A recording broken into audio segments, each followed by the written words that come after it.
Boa noite a todos, que Deus os abençoe, que a graça e a paz de Jesus possa reinar em nossa vida.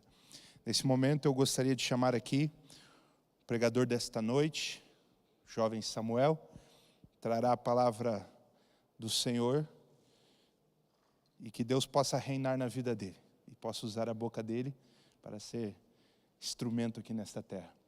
Gostaria de convidar toda a igreja para se colocar de joelhos neste momento e falarmos com Deus.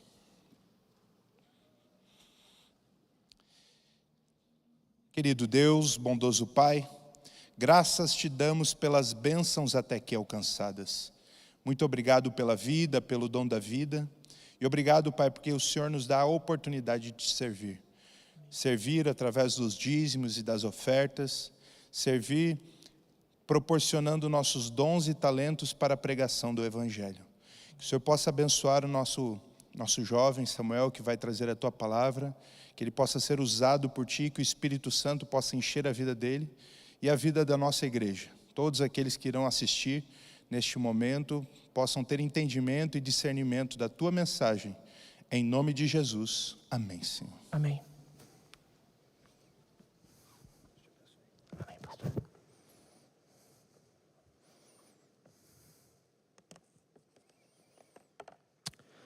Boa noite, meus irmãos. Tudo bem com vocês? Bom, sejam muito bem-vindos à casa de Deus. Que bom que você está aqui. Você também que nos acompanha da internet, seja muito bem-vindo. Como o pastor falou, meu nome é Samuel e eu tenho o privilégio de servir aqui nessa igreja em alguns ministérios. Ministério do Coral, Ministério dos Jovens, na Escola Sabatina e aqui também de vez em quando, né? A gente sempre está disponível quando chamados a gente vem. E eu deixo esse chamado a você desde o início agora do nosso momento juntos aqui. Se você um dia receber o chamado, aceite. Umas 2 semanas atrás, o nosso irmão Eric pregou aqui sobre dons e ministérios espirituais e eu me senti muito tocado. Em alguns momentos, a gente pensa em desistir de estar aqui. É um desafio bem grande. Ainda mais para quem não tem tanta prática de falar assim como a gente aqui, jovens. E coube a mim falar sobre um assunto muito importante. O assunto do nosso tema de hoje é a lei de Deus. Vocês estão vendo na tela aqui, né? Perfeito. Vamos testar aqui as nossas ferramentas também. Tá passando. Perfeito. Antes de a gente entrar no nosso estudo, eu queria trazer uma curiosidade aqui para vocês. Vocês já pararam para pensar quantas leis a gente tem aqui no Brasil? Alguém já pensou nisso? Eu nunca tinha parado para pensar também, não se sinta envergonhado. Mas são muitas leis. E a gente vai ver aqui mais ou menos quantas leis a gente tem. Eu catei na internet lá. Quantas leis a gente tem? A gente tem 10.204 leis ordinárias, 105 leis complementares, 5.834 medidas provisórias e por aí vai. Se a gente for somar a quantidade de leis que a gente tem no Brasil, a gente chega em mais de 34 mil leis. É muita lei, não é mesmo? E o que é uma lei? O que define uma lei? Bom, são muitas leis no Brasil. Eu imagino que a gente não saiba aqui nem metade, quiçá 100 dessas leis. Talvez nossos amigos doutores da lei saibam bem mais do que nós, cidadãos comuns, né? Mas, vamos lá, vamos passar para o próximo slide aqui. Eu trouxe uma curiosidade. Se a gente pegar o texto está pequenininho, né? Mas eu vou ler para vocês. Se a gente pegar a nossa Constituição Federal do Brasil, ela tem 245 artigos. Comparando com a Constituição Americana tem só 7 artigos. E mais 27 emendas, desde a sua fundação. Faz muito tempo isso.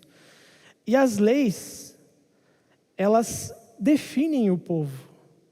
Assim como essas 245 artigos e mais 34 mil leis que a gente tem no Brasil definem um pouquinho de quem é o povo brasileiro, quem são os nossos representantes, essas leis definem também o povo lá nos Estados Unidos.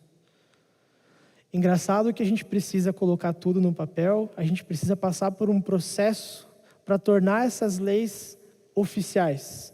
Esse processo envolve autoridade, envolve que você precisa passar hoje, né, graças a Deus, por um processo democrático, e até ela vir a tomar efeito, existem muitas votações, muitos vais e vens, muitas edições, até que a lei ela de fato seja publicada e nós estejamos sobre esse guarda-chuva dessa nova possível lei. Bom, quem me conhece sabe que eu gosto de, sempre que estudo um tema, eu gosto de ver um pouquinho da etimologia do tema. Etimologia nada mais, nada menos significa do que você estudar a origem da palavra para entender o que de fato a palavra significava lá atrás. E eu peguei aqui um pouquinho também do que significava a palavra lei, né, e como que ela veio até nós hoje ser escrita e falada como lei. Do verbo latim, a gente tem, no verbo latino, ligare, que significa aquilo que liga, ou do verbo legere, que significa aquilo que se lê, nós temos uma das possíveis origens da palavra lei. Eu sou um pouco curioso. Quando eu fui ver essa origem, eu achei muito interessante, porque de fato, eu nunca tinha parado para pensar que a lei é algo que nos liga a algo maior, seja esse algo maior a sociedade em que a gente vive, o país, a nação, ou no nosso caso aqui que a gente vai estudar hoje, ao nosso Deus. Eu também vi que a origem da palavra lei em inglês, law, ela veio ali do germânico, passou ali pelo nórdico antigo e se juntou ali com duas versões do inglês, o inglês antigo e o inglês mais atual. E ela tem um significado de leg na palavra que nos vem lá de trás. E leg significa algo como fixado, estabelecido. E a gente começa a desenvolver aqui um conceito da palavra lei, né? É algo que liga, é algo que é estabelecido, fixado, e é algo que se lê. E assim, quando a gente vai vendo, né, a etimologia, a gente vê que a palavra lei, ela sempre está ligada com verbos relacionados a colocar, pôr ou estabelecer. O conceito de lei em várias línguas, ele está intimamente associado com as noções de certo e justo. Tanto que, talvez no português não seja tanto assim, mas quando a gente estuda as leis, a gente chama como o estudo? Estudo do direito, certo? O que nos é de direito. Nos Estados Unidos, por exemplo, né, nos americanos, quando você fala right, né, é o mesmo significado para direito, para direita e também para certo. Então você tem uma palavra só que ela está interligada. Eu acho muito legal essas curiosidades aí para passar para vocês. Só um último pontinho antes de a gente entrar no nosso estudo de fato. Eu acho que vocês não conseguem enxergar, mas vamos lá. Bom, do grego, só para vocês verem como de fato é ligado lei com justiça, com o certo. No grego, a palavra nomos, ela tem conexões com o certo e o apropriado, e ela é a palavra lei no grego. No francês, droit, relacionado também à palavra directus, do latim, de reto ou correto. No espanhol, derecho, né, mesma coisa. Polonês, pravo, relacionado com uma palavra lá no antigo eslavo que também significa reto. O russo, a mesma coisa, pronúncia muito parecida. O nórdico, inglês antigos e o holandês e alemão são palavras muito parecidas também, retter, que nos remete à palavra reto, certo? quando a gente ouve mesmo em outra língua. Bom, essas curiosidades, nessas reflexões sobre a lei, sobre a palavra lei, né, o que significa, me deixam mais curioso ainda para entender o que de fato é a lei de Deus. E a minha missão aqui com vocês é falar um pouquinho sobre isso e que a gente saia daqui, se Deus quiser, com a graça do Espírito Santo, guiados por Jesus, a gente consiga entender essa palavra aqui. Vou orar com vocês mais uma vez, para a gente começar lendo a Bíblia. Querido Deus, muito obrigado, Pai, pelo privilégio de estar aqui na Tua casa, compartilhando um pouco da Tua palavra. Muito obrigado porque o Senhor, apesar de todas as minhas imperfeições e incapacidades, o Senhor nos dá, nesse momento aqui, a capacidade de falar a Tua palavra, Pai. E que, de fato, não seja a minha palavra aqui, seja o Senhor a falar através de mim, através do Espírito Santo. Abençoa cada um aqui nesse momento de leitura, Pai. Em nome de Jesus. Amém. Bom, eu vou ler com vocês o que é a lei de Deus, afinal. E a lei de Deus ela é muito bem representada, e todo mundo provavelmente já decorou isso em algum momento aqui, mas lá em Êxodo 20, os 10 mandamentos. Vamos ler juntos? Quem tiver a Bíblia pode me acompanhar. A gente vai passar rapidamente aqui pelos 10 mandamentos, tudo bem? Vamos lá. Então falou Deus todas estas palavras: Eu sou o Senhor teu Deus, que te tirei da terra do Egito, da casa da servidão. Não terás outros deuses diante de mim. Primeiro mandamento. O segundo: Não farás para ti imagem de escultura, nem semelhança alguma do que há em cima nos céus, nem embaixo na terra, nem nas águas debaixo da terra. Não as adorarás, nem lhes darás culto, porque eu sou o Senhor, teu Deus, Deus zeloso, que visita a iniquidade dos pais nos filhos até a 3ª e 4ª geração daqueles que me aborrecem. E faço misericórdia até 1000 gerações daqueles que me amam e guardam os meus mandamentos. Não tomarás o nome do Senhor teu Deus em vão, porque o Senhor não terá por inocente o que tomar o seu nome em vão. 3º mandamento. O 4º agora. Lembra-te do dia de sábado para o santificar. 6 dias trabalharás e farás toda a tua obra, mas o 7º dia é o quê? O sábado do Senhor. Nele não farás nenhum trabalho, nem tu, nem o teu filho, nem a tua filha, nem o teu servo, nem a tua serva, nem o teu animal, nem o forasteiro das tuas portas para dentro. Porque em 6 dias fez o Senhor os céus e a terra, o mar e tudo o que neles há, e ao 7º dia descansou. Por isso o Senhor abençoou o dia de sábado e o santificou. 5º mandamento: Honra o teu pai e tua mãe, para que se prolonguem os teus dias na terra que o Senhor teu Deus te dá. 6º: Não matarás. 7º: Não adulterarás. 8º: Não furtarás. 9º: Não dirás falso testemunho contra o teu próximo. E o 10º: Não cobiçarás a casa do teu próximo. Não cobiçarás a mulher do teu próximo, nem o seu servo, nem a sua serva, nem o seu boi, nem o seu jumento, nem coisa alguma que pertença ao teu próximo. Uau! Cara, eu não sei vocês, mas fazia muito tempo, antes de começar a estudar para compartilhar a palavra com vocês, que eu não parava para ler, de fato, ler os 10 mandamentos. Prestar atenção no que cada um significa. E a gente consegue ver coisas maravilhosas de Deus nos 10 mandamentos. Vou passar aqui.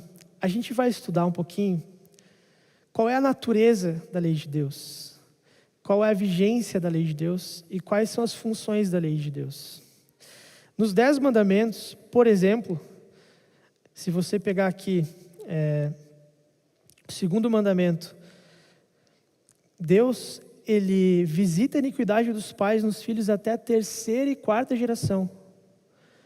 Mas ele faz o quê com aqueles que o glorificam? Estende a sua misericórdia até quantas gerações? 1000 gerações.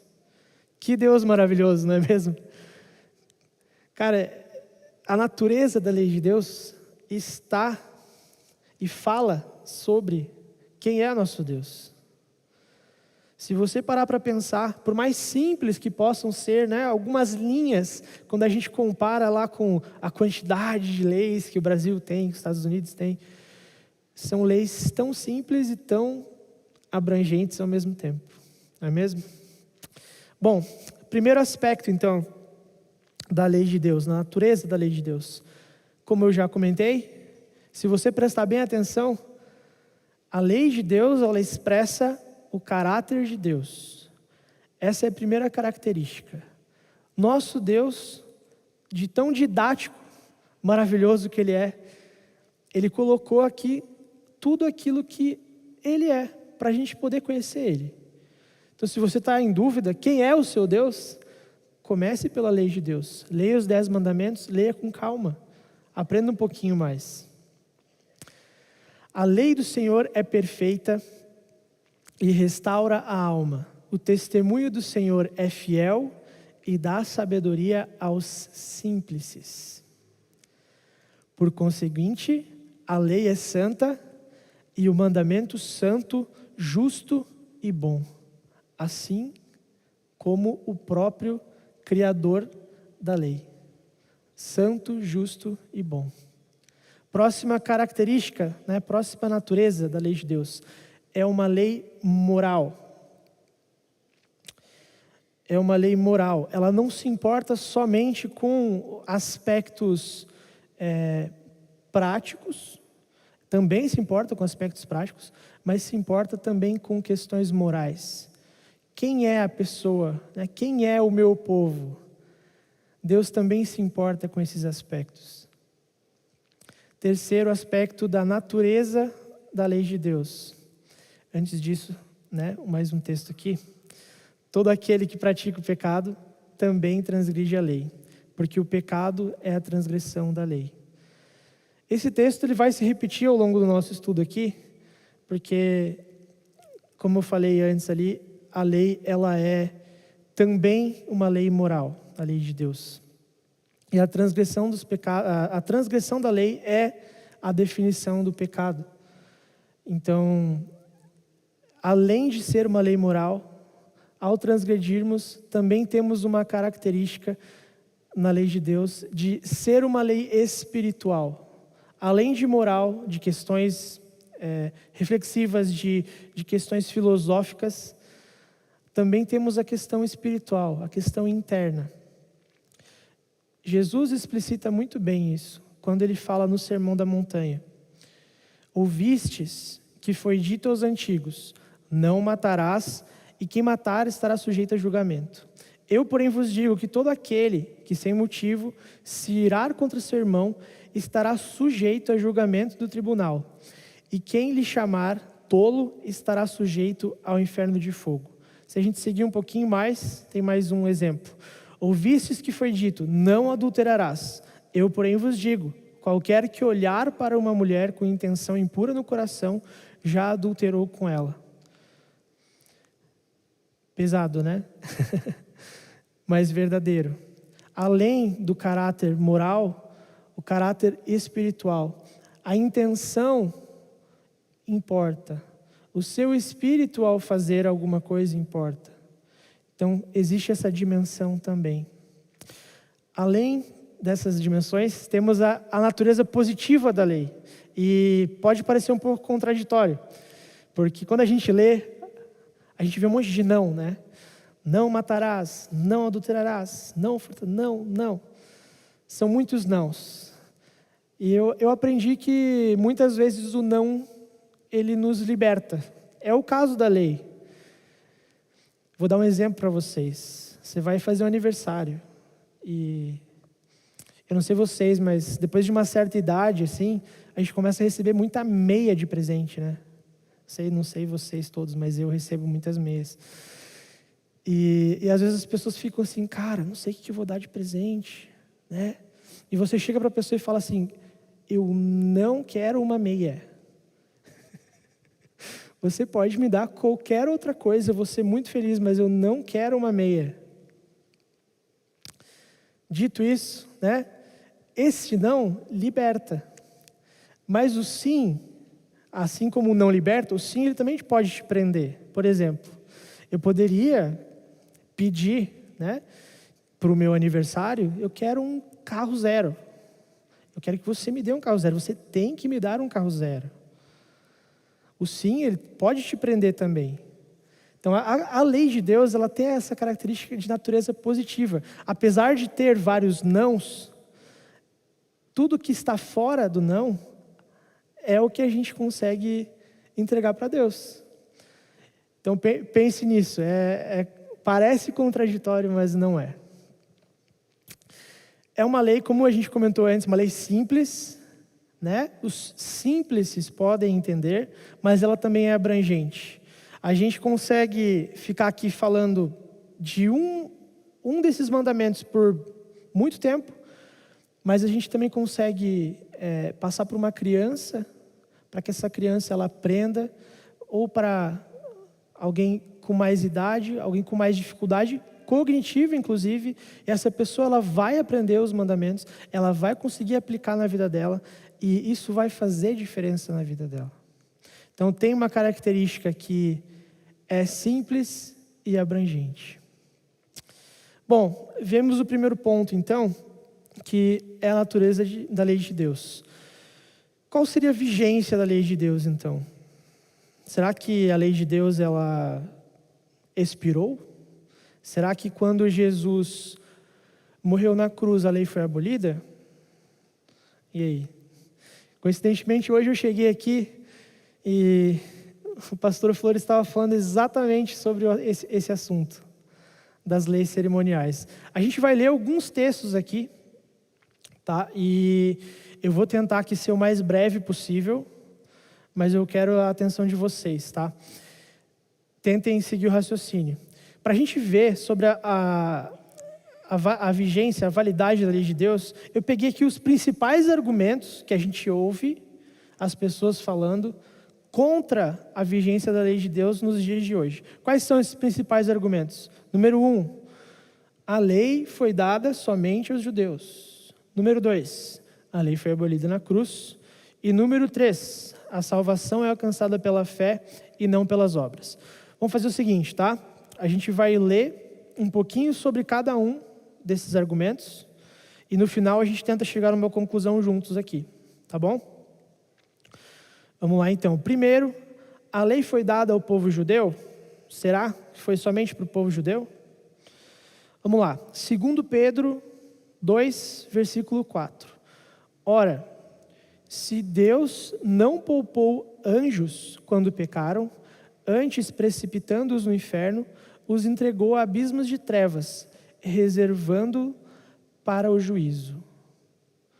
Aí eu pergunto para vocês, esse pecado ao qual o texto está se referindo, quando que ele aconteceu? Aconteceu quando o povo judeu existia ou não? O povo judeu nem sonhava em existir ainda. A gente está falando aqui de um pecado muito anterior aos patriarcas. Se o pecado existiu, como a gente leu lá em 1 João 3,4, logo houve transgressão da lei. Então, se houve pecado, já existia a lei. Beleza? Vamos seguir aqui. Aqui está a perseverança dos santos, os que guardam os mandamentos de Deus e a fé em Jesus. Aqui, Apocalipse 14, 12, está falando de quem? Dos remanescentes fiéis. Esse povo, né, ao contrário do período que a gente pegou muito para trás dos patriarcas, muito para trás dos judeus, a gente está pegando agora um período profético. E aparentemente aqui, esse povo, ele também guarda os mandamentos de Deus e tem a fé em Jesus. Então a lei ela continuou permanecendo, né, no período profético. Eu acredito que esses dois textos, para mim, eles já responderiam quase todos os nossos questionamentos sobre a vigência. Mas vamos seguir aqui para o segundo ponto. A lei foi abolida na cruz? Tem muitas pessoas que chegam e falam, cara, você não precisa fazer isso. Jesus já pagou o preço. Está tudo bem você fazer isso ou deixar de fazer aquilo. Será mesmo?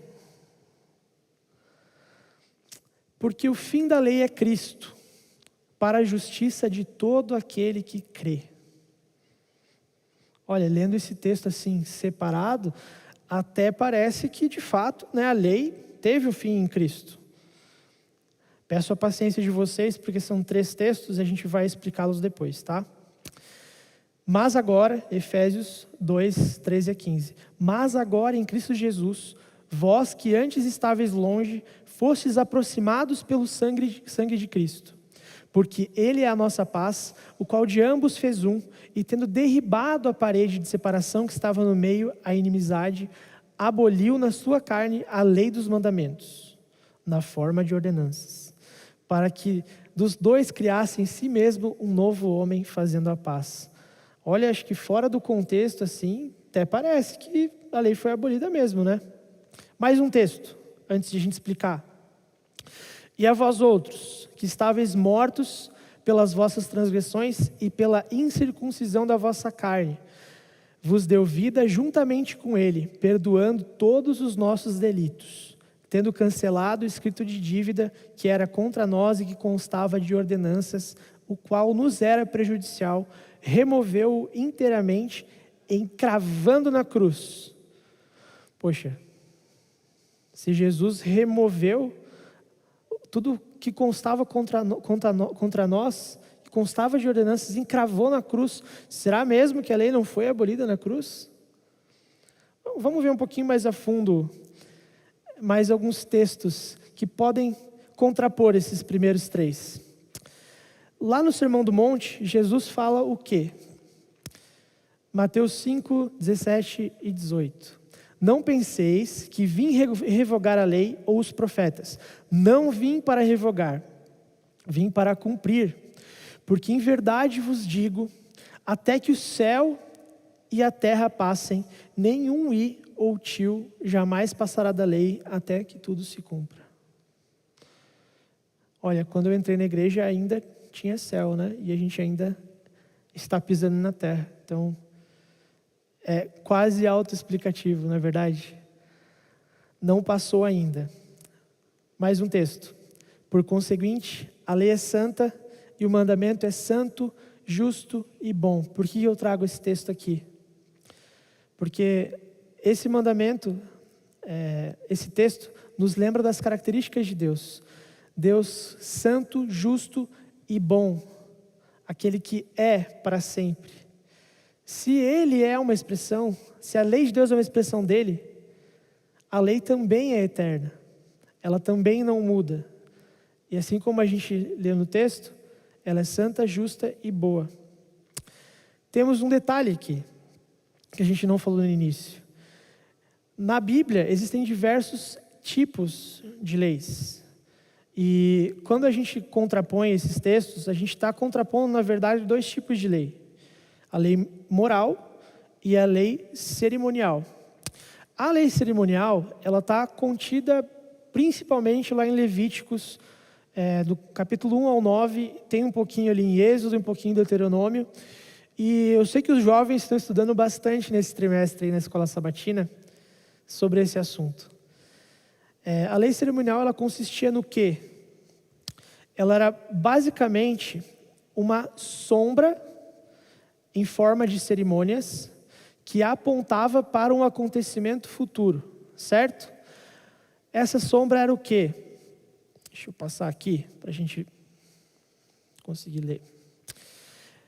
Ela apontava para o acontecimento futuro de quê? Do sacrifício de Cristo. Aí, se a gente lembrar o que era a lei cerimonial, o pastor Flores bem explicou aqui antes, você tendo cometido um pecado e se arrependido, você ia até o santuário e sacrificava um cordeirinho, né? Todo ritual, você fazia imposição de mãos, degolava o bichinho, para que você pudesse sentir que alguém precisaria pagar o preço, né? Essa lição ela estava sendo ensinada através de uma cerimônia. Mas ela era uma sombra, assim como a gente pode ler aqui em Hebreus 10, no versículo 1. Ora, visto que a lei tem sombra dos bens vindouros, não a imagem real das coisas, nunca jamais pode tornar perfeitos os ofertantes, com os mesmos sacrifícios que ano após ano, perpetuamente, eles oferecem.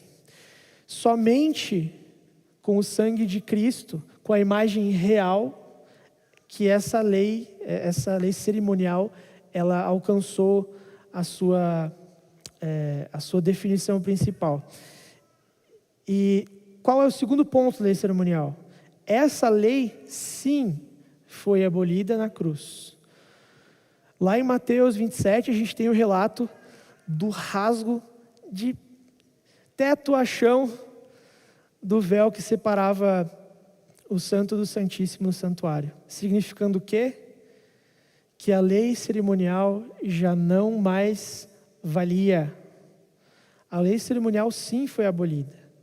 No entanto, a lei moral permanece. Voltando para os 3 primeiros textos lá então, para a gente explicar os textos aparentemente contraditórios. Porque o fim da lei é Cristo para a justiça de todo aquele que crê. Aqui a palavra fim é telos. Telos pode significar término, cumprimento, obrigação, alvo ou objetivo. E o significado principal aqui que a gente consegue entender, o mais aceito, é que Cristo foi o cumprimento dessas figuras que a lei cerimonial mostrava lá no Antigo Testamento. Então aqui não é o fim da lei, mas sim que a lei foi cumprida em Cristo. Então a lei cerimonial foi cumprida, a lei moral permanece.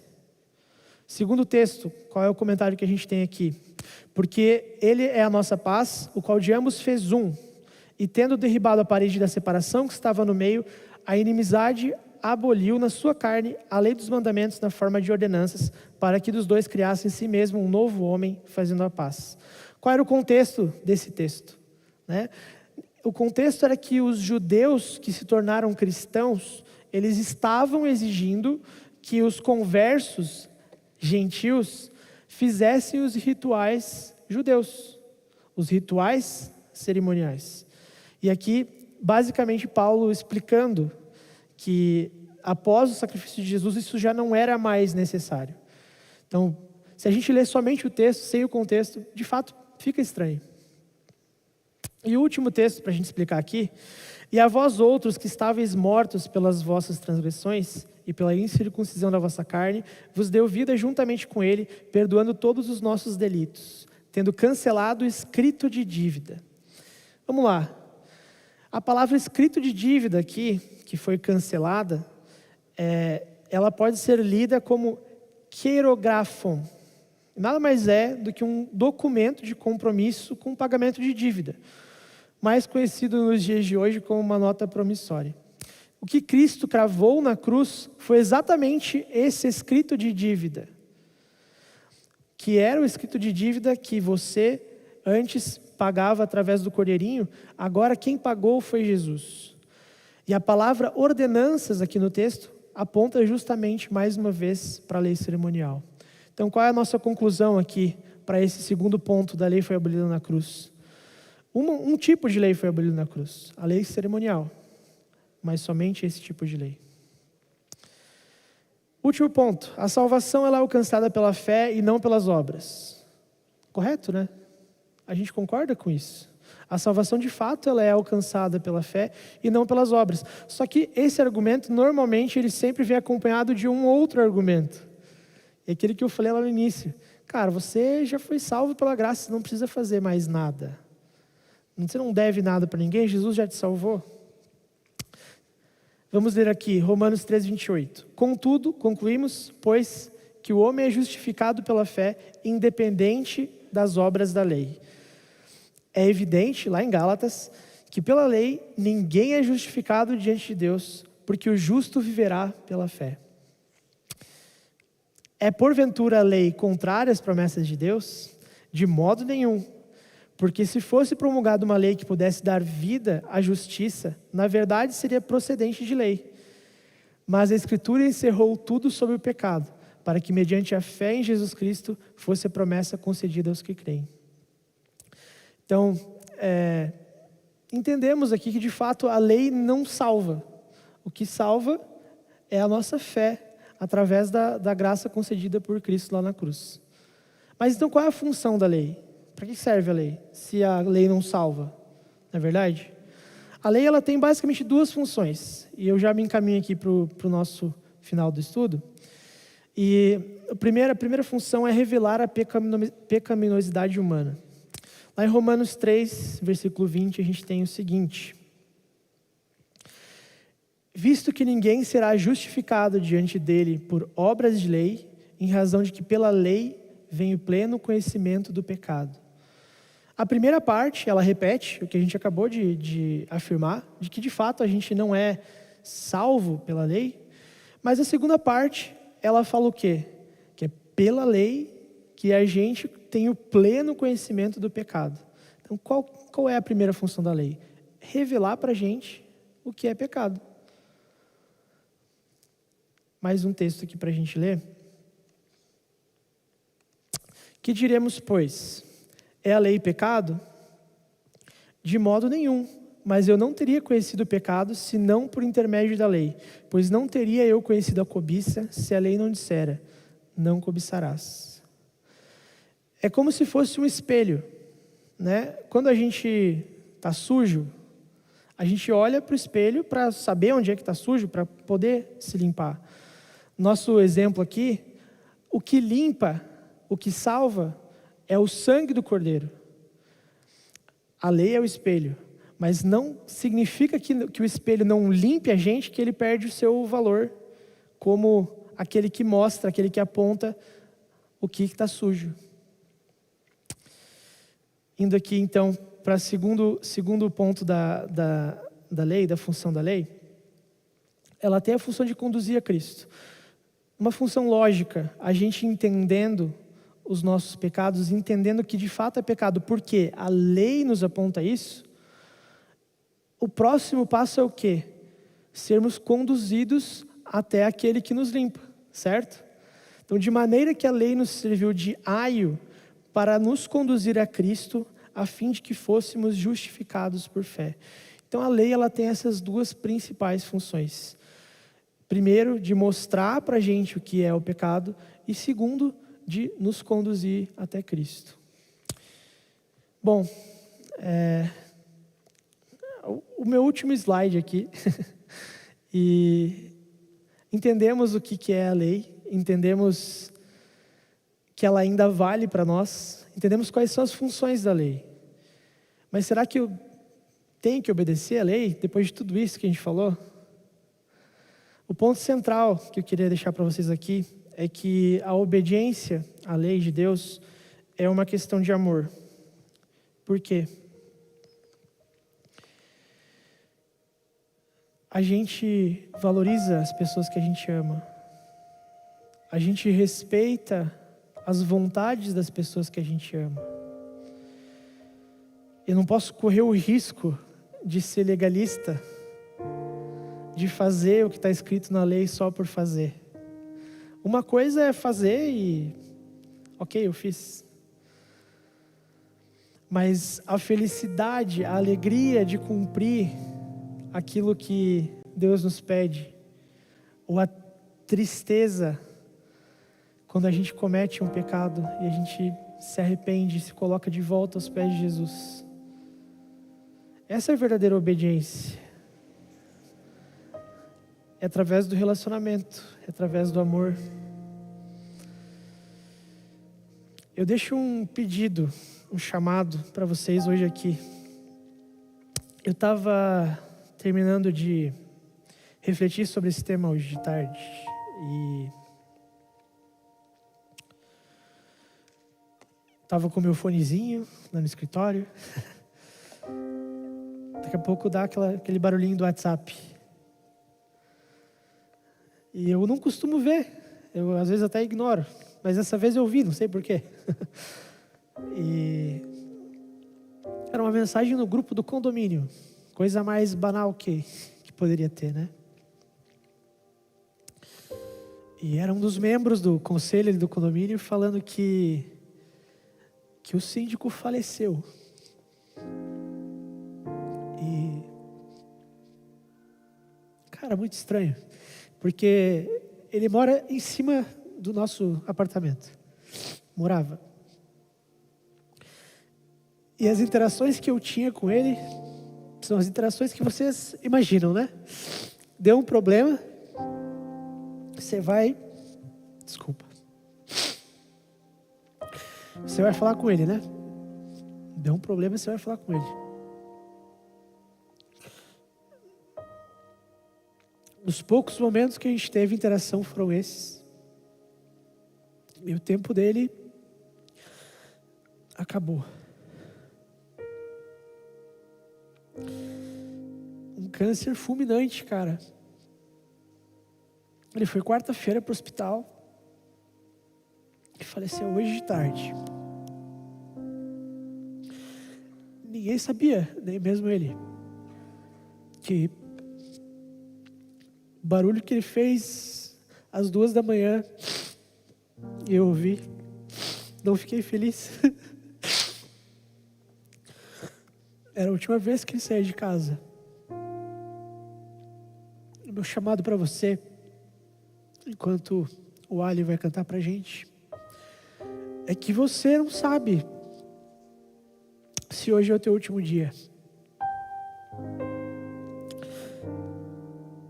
Ainda não é tarde para, através da lei de Deus, buscar conhecer a Ele e obedecer, porque você conhece, porque você sabe que é bom para você, porque você ama a Deus. Então aceite esse chamado, firme um compromisso com Deus, reflita nas palavras dos 10 mandamentos. É mais uma razão para crer. Que Deus esteja com vocês.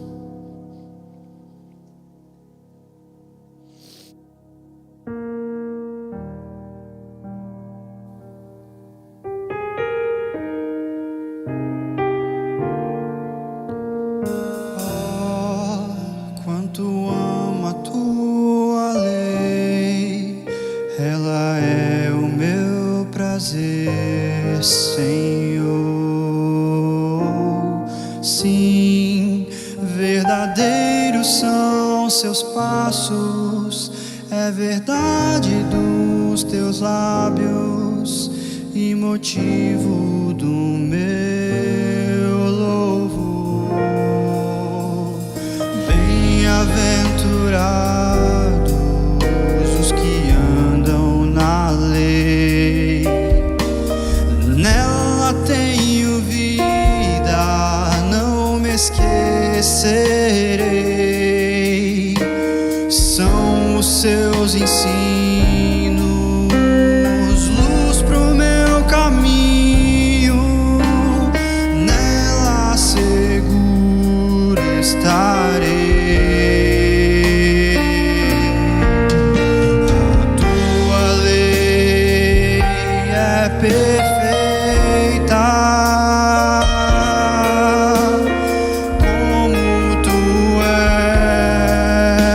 perfeito, meu Deus.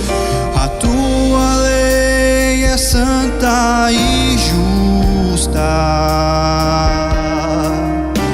pois santo e justo tu és. É a mais bela expressão do teu coração, é teu próprio caráter, Senhor. Reflete a grandeza e a tua beleza, revela por mim teu amor. Oh, quanto amo a tua lei, nela vida, paz achei, Senhor. Sim, tenho a luz dos teus ensinos que ilumina o meu caminho e me leva ao Salvador. Bem-aventurados os que guardam a lei, nos seus mandamentos eu me alegrarei. Tua lei tem a verdade, o princípio do amor.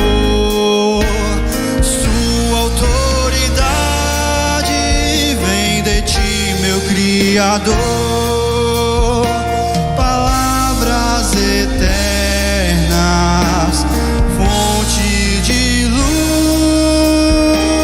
são reveladas em Cristo Jesus. A tua lei é perfeita, como tu és perfeito, meu Deus. A tua lei é santa e justa, pois santo tu és, meu Deus. É a mais bela expressão do teu coração, é teu próprio caráter, Senhor. Reflete a grandeza e a tua beleza, revela por mim teu amor.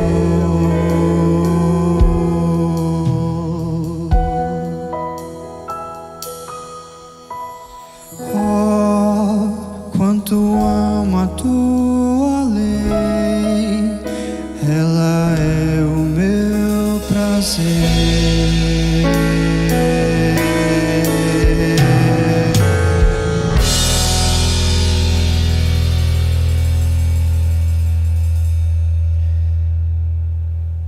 Querido Deus, muito obrigado, Pai. Primeiro, pelo privilégio da vida, pelo privilégio de estarmos aqui na Tua casa, estudando um pouquinho mais de quem Tu és, Pai. Por favor, Senhor, através do Teu Espírito Santo, impressiona os corações de quem estiver ouvindo nesse momento.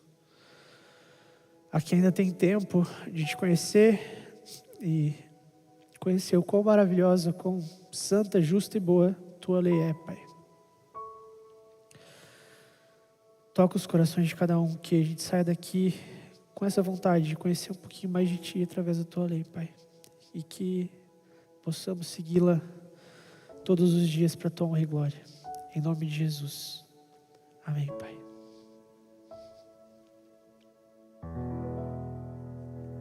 Querido amigo, querida amiga, irmão e irmã, que bom que você ficou um pouquinho mais após esse culto maravilhoso e abençoado. Hoje eu estou aqui para falar dessa decisão que o Espírito Santo colocou no seu coração.